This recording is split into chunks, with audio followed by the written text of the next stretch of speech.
godaans seeraan alaa gocha sukkanneessaa qaama hawaasaa hunda keessumaa daa'imman dubartootaaf dargaggoota rakkoolee qaamaa xiinsammuu diinagdee fi hawaasummaa adda addaatiif kan saaxiluudha.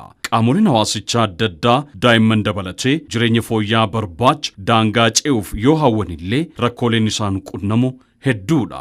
Fakkeenyaaf dirqiin gudeedamuu, beela maatirraa adda bahuu yookaan baduu, loogii fi qoodiinsi, tajaajila hawaasaa bu'uuraa dhabuu, humnaan ol akka hojjetan taasifamuu, miidhama qaamaa fi xiinsammuuf akkasumas du'aaf saaxilamu waan ta'eef dhaabbileen miti mootummaa ijaarsa hawaasummaa akkasumas manneen barnootaa fi sadarkaa maatiitti daa'immanis ta'an lammiileen keenya biroon seeraan ala akka hin godaanne haalota mijeessuun barbaachisaadha. Daa'immanii fi lammiileen biroo godaansa seeraan alarraa turanii yeroo gara naannoo isaaniitti deebi'an kunuunsaa fi deeggarsa barbaachisaa gochuun loogii fi qoodiinsa akka hin geenye ittisuun nagaan gara hawaasichaatti akka makaman taasisuun deeggarsa xiinsammuu gochuun ofitti amanamummaa isaanii guddisuun lammii dammaqaa akka ta'aniif hojii deebii raawwachuun barbaachisaadha.